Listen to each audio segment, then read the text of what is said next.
What's up, guys? Thank you for tuning in. If you like what you see, check out the entire episode at patreon.com/partywithstrategy. Every single week is a bonus episode. That's 4 episodes a month for $5. In a time where everything's overpriced, we're bringing back the clearance rack, baby. Let's go, champ. We'll see you over there. Enjoy the preview.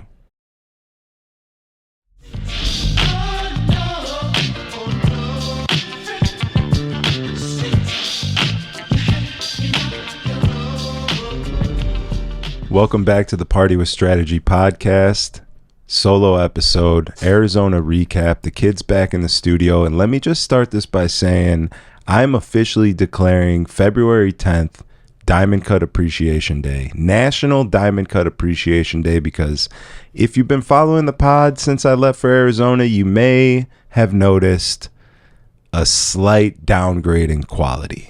And I'm sorry for that. I want to apologize. I am here to say that I'm sorry, but I did have to get these episodes done. And, you know, it's just a little bit more in depth than contacting the video guy and checking off the boxes of, can you record in 4K for 2 hours with external audio? You know, I thought I had my bases covered by doing that, but it was pretty clear that I didn't, and I don't want to sit here and shit on anybody because they were good people and they get the job done, and that's the bottom line. But also, it just really made me appreciate my boy Diamond Cut over here in the booth, and I think that we all need to just recognize that. And every year on February 10th we will be eating salsa and we will be having a fiesta. We might take a couple siestas, but I'm just saying we're gonna appreciate my boy. Thank you, you're the fucking man. And I gotta imagine it wasn't great for you to deal with either. It was probably, actually, you got the shittiest end of the stick, bro. I mean, first of all, you described, I think it just sounds like Cinco de Mayo, but in February. So now it's 2 Cinco de Mayos. Early Cinco. I mean, again, not to bash on anyone, but some of the stuff that I saw, I was like, yo, I might as well just move over there, bro. Because if this is the quality, I'm coming in for a killing, man. Yeah, it wasn't great, and I don't want to sit here and shit on anyone, but I just can't help it. It's really just what I do. So I'm sorry, but also maybe this will help, and like you can step your game up. But like, man, it was bad, and I don't, you know, I could have taken cameras and audio equipment. Diamond Cut has packed me a bag before and sent me off on my way to Houston, and I recorded a podcast there. And the quality was there. It was good. It was high quality. It was one cam, but still 4K, crisp, able to zoom. Lighting was good, all of that. But just the thought of having to set the stuff up and then record after, it's like, it's too much for me. So I was like, let me just hire someone to do it. I'll pay the money. I'll go into debt. It's fine. Which Cutswell did bring that up as well too, and I was just like, man, yeah, I forgot he's doing like 2 more episodes after this. Yeah, I went to Arizona and gave all my money away to everybody. We'll talk about it. We'll get into it. We might as well just start at the day that we left, because I don't know if you remember, but we went to Mexico. We went to Cabo, came home. We had 2 days in between Cabo and then driving to Arizona, 30 hours with 2 cats in the car, 1 open air litter box for them to use as we are on the road. And we get the car packed up. The cats are in the car. My girl's in the driver's seat. She pulls onto the street. I said, hold on, let me just grab my whip off the street, put it in the garage for the next 30 days while we're gone. And I go outside and I start trying to unlock my car with the remote, and the remote's not working. I'm like, that's weird. I wonder what's going on here. Then I realize the car is dead. The car is dead. The battery's dead. I hadn't started it since I got back from Mexico. It could have died while I was in Mexico. It could have died 2 days we were here in between. I don't know. I didn't start it for a while. So that's on me. But the car is dead, and I am like, okay, we got to jump it. I go in my trunk, look for the cables. Daddy's missing his jumper cables. I don't know what the fuck happened to them, but I can guarantee they were in there at some point. She doesn't have cables. I look through the garage. There's no cables. I scrummage through the basement, and the man who lives down there, who's got a fucking bike shop, doesn't have jumper cables. So in the garage, Dolo actually left one of those jumper boxes that you plug into the wall, and then you fucking jump the whip. And my car is down the street. I don't know. Like a block away? 250 feet away. Damn. So I'm going through the crib. This is like, she's sitting in the car ready to go. We were supposed to leave for our 30-hour trip to Arizona, and now I'm scrambling to jump my car. I plug an extension cord into the wall outlet outside of my backyard, and then I plug another extension cord into that, another one into that, and then a third one into that, and I get 10 feet from where I need to be. It's fucking freezing out. My girl's sitting in the car with two cats looking at me. I got like plumber's crack hanging out. I'm scrambling around. There's an extension cord going across the main street that I live on. There's cars driving over it. It was just so chaotic, and I had to run back in here, unhook something in here, get another extension cord to finally get the fucking thing to reach, and I hooked the cables up, and it's just not working. It's giving me like a little more juice. Like the car wouldn't do anything before that, and then with this, it was, the electricity was turning on, but it wasn't starting still. So I'm like, I don't know, maybe I gotta let it sit for 10 minutes. So I let it sit for 10 minutes, tried it again. I was like, it's over. I gotta leave the car. I have to leave my dead car on the street and leave for 30 days. I have no other. Which is shitty, because chances are, if you were to get robbed, someone probably with jumper cables, they can park next to it, can just jump it easily and just fucking take it. Bro, Here it was you insane. are struggling. So like this whole thing happens. I just finally give up. I fucking hop in the whip. I'm like, all right, let's go. Fuck it. We'll leave it. Like, what's the worst that could happen? It's not going to get towed. There's never like a tow zone on the street. I could get a ticket, but I don't think so. They're not doing street sweeping. It's not like if it snows this much, it's got to move. It was good. It was pretty good. But then we're driving into the trip, and I realized like, oh fuck, I didn't lock my doors because my thing didn't work. I couldn't just lock my doors from the remote. I had to like go in and lock each door after I fucking opened them. And my trunk's unlocked. I always keep my trunk locked. So the whole car is just sitting on the street for 30 days completely unlocked. Rob me. I'm like, I'm going to come home and my doors are all going to be open and everything's going to be empty out of my car. I get home and it was beautiful. Nothing was touched. Just sitting there, nice and pretty, right where I left her.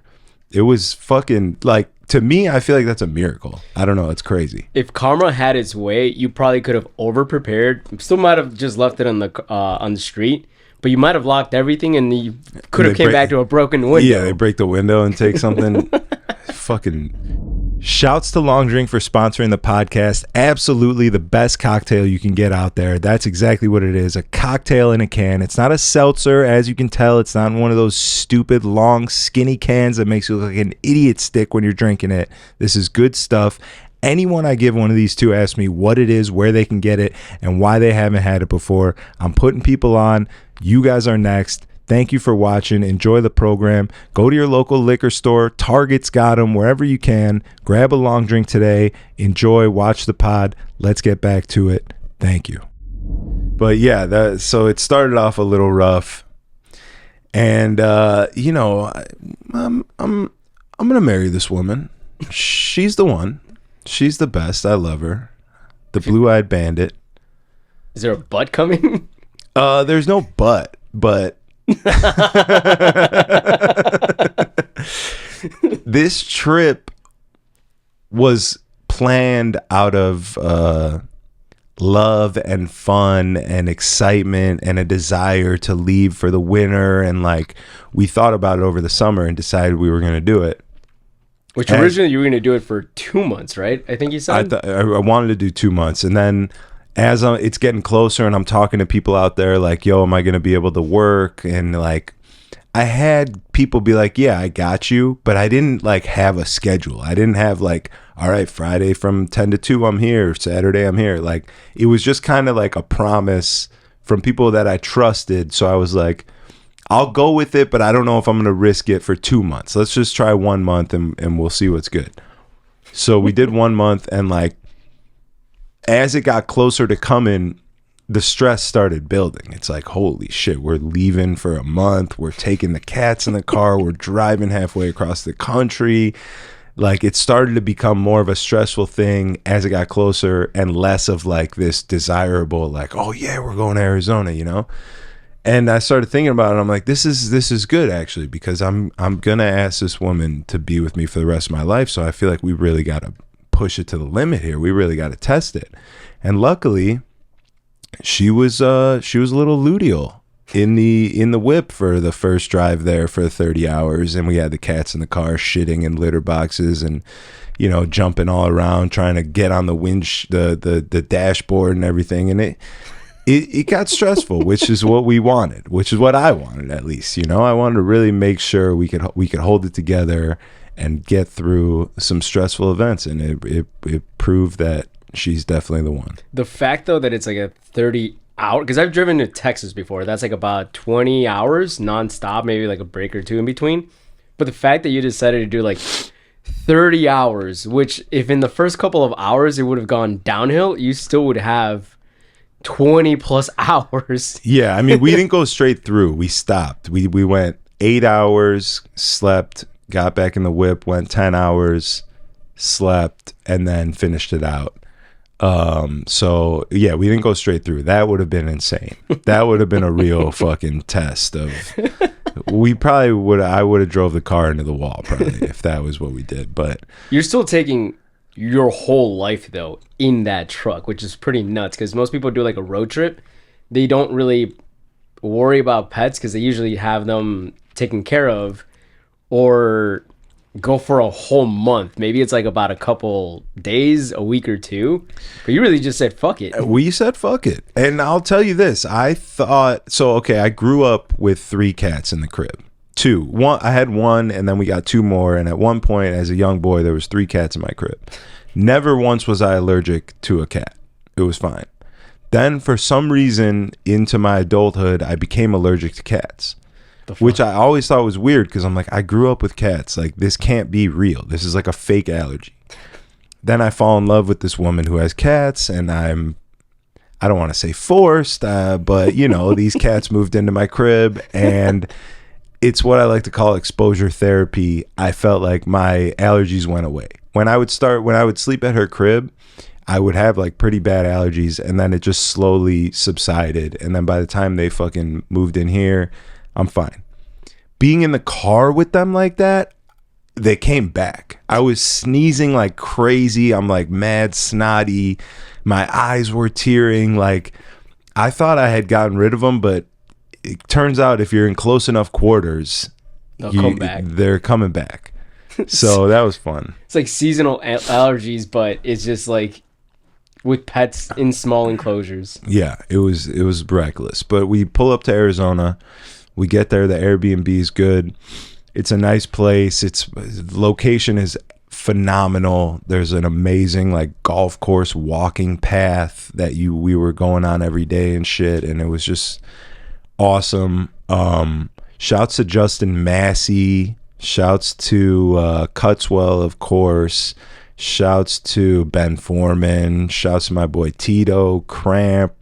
Dash is over there. Cheech is over there. There's a lot of Chicago people over there. And Massey was the main guy I talked to about working. He has 50 Shades, which has been open for a while, and Almost Famous, which has been open for a while. They're both rocking. And when I got there, they had just opened up Not My First Rodeo, which is his also. And on the last weekend I was there, they opened up Renaissance Cocktail Club, which is his also. And like, he was the main person I talked to about being like, yo, if I come to Arizona, are you going to be able to give me some DJ shifts? And he was like, yeah, I got you. So not only did he like move DJs around to put me in, he opened up some Thursday nights that they don't even normally have DJs to put me in. So like, he really fucking took care of me, and that shit warms my heart. Because like, damn. I think that is how a lot of DJs grow in this industry, is like over time, the longer you're in it. Like, I don't know, I feel like most of the DJs that I looked up to 6-7 years ago, who were like traveling and going around the country and playing all the gigs that everybody wanted to play, and like were signed to the management companies and shit, they all were at least 40. I feel like they were like older, or like 37, 8. And now that I'm a little bit further along in my journey, it's making more sense to me that like these guys have been in the game for so long that their connections have grown with them. Like the people that they came up with, their first residency, the bar manager became the GM, who then moved on to becoming an owner of something else, or like a partner in something, and then left there to like fully own his own thing. And it's like all these connections come together and help you out along the way. Cause like Massey was the manager of Bottle Blonde Chicago when they first opened. They sent him out here from Arizona, and that whole team, Tito, even Ferrone, shouts to Ferrone, has a fucking sick spot out there, Three Beans Cafe.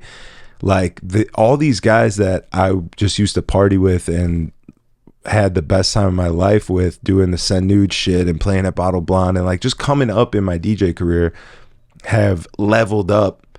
And I feel like I'm leveling up myself in my own way, and then we're like reconnecting and just keeping the dream alive. It's crazy. It's like, it's really dope that that's happening. And it's inspiring as fuck to see people grow like that. It makes me want to grow as well, you know. Like even Jersey has a couple spots out there. They just opened a new spot that I played, Neon Spur on Mill, which Mill is like ASU little college strip right there. Okay.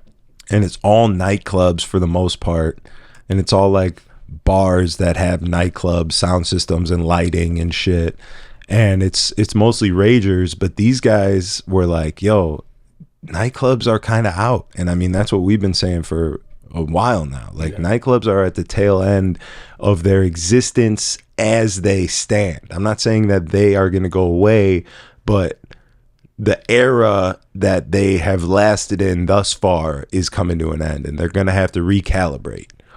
So these guys felt the same way, and they're like, maybe these college kids don't want all music blasting in your face at fucking 150 dBs, and you can't talk to anybody, and the music is just raging, face melting club shit. Let's give them like a dive bar kind of feel with cool music and just a nice, relaxing, fun atmosphere for college kids, which sounds kind of ridiculous. Like they even said like they wanted to create a spot that's relatable to something that their parents would have enjoyed, you know? Well, alright. Battle raps cause I've shaken grown men to the point that they can't even face their own friends. That's why they rhyme about jewels, not life, cause the ice on which they skating is so thin. That's what I love about the human soul. It'll usually show when the truth ain't told. Use a lie.